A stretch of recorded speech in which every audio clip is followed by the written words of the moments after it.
2022년 12월 30일 금요일 예수 마리아 요셉의 성가정 축일 제1독서 집에서 3장 2절에서 6절, 12절에서 14절의 말씀입니다. 주님께서 자녀들로 아버지를 영광스럽게 하시고 아들에 대한 어머니의 권리를 보장하셨다. 아버지를 공경하는 이는 죄를 용서받는다. 제 어머니를 영광스럽게 하는 이는 보물을 쌓는 이와 같다. 아버지를 공경하는 이는 자녀들에게서 기쁨을 얻고 그가 기도하는 날 받아들여진다. 아버지를 영광스럽게 하는 이는 장수하고 주님의 말씀에 귀 기울이는 이는 제 어머니를 편안하게 한다. 애야, 내 아버지가 나이 들었을 때 잘 보살피고 그가 살아있는 동안 슬프게 하지 마라. 그가 지각을 잃더라도 인내심을 가지고 그를 업신여기지 않도록 내 힘을 다하여라. 아버지에 대한 효행은 잊히지 않으니 내 죄를 상쇄할 여지를 마련해 주리라. 주님의 말씀입니다.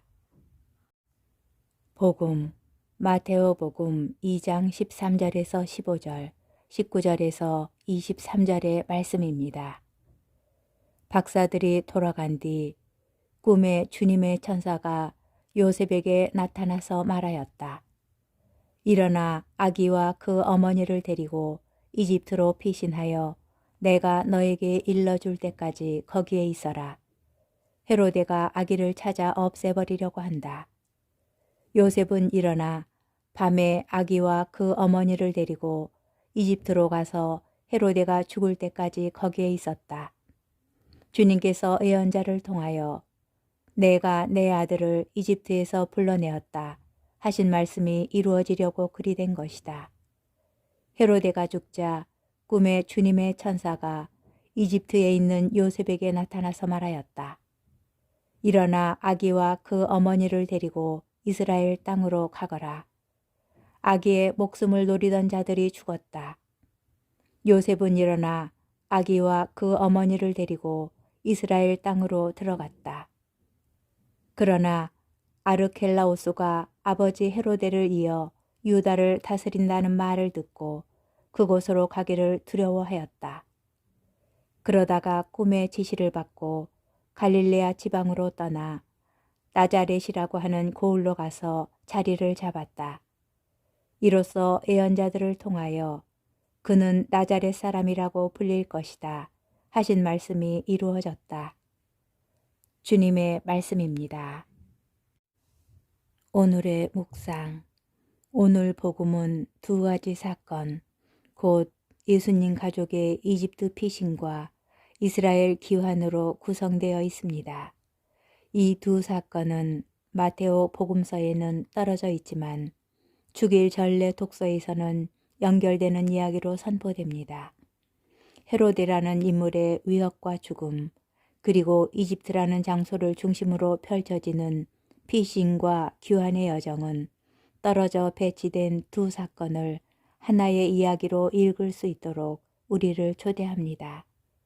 마테오 복음사가는 오늘 복음에서 예수님의 가정을 길을 걷는 순례자로 묘사합니다. 아기 예수와 마리아는 요셉의 안내를 받아 베들레헴에서 이집트로, 이집트에서 갈릴레아 나자렛으로 옮겨갑니다. 그들은 아기를 죽이려는 헤로데의 위협 때문에 어느 한 곳에 머무를 수 없었습니다. 이 여정을 이끄신 분은 하느님이십니다. 하느님께서는 꿈에서 요셉에게 당신을 드러내셨고 천사를 통하여 요셉에게 말씀하셨습니다. 요셉은 주님의 천사가 일러준 대로 예수님과 마리아와 함께 하느님께서 약속하신 길을 걸었습니다. 하느님의 약속은 예수님과 그분의 가족을 통하여 실현되었고 복음서 저자는 이 사실을 강조하려고 구약의 본문을 인용하고 있습니다. 세례를 통하여 하느님의 자녀가 된 우리는 모두 하느님께서 약속하신 길을 걷는 순례자입니다. 예수님께서 적대자들에게 배척당하시고 위협받으셨던 것처럼 우리도 순례의 여정에서 같은 상황에 부딪힐 것입니다. 이때 하느님께서 우리에게 말씀하시며 우리와 함께 길을 걸어가신다는 사실을 잊지 맙시다.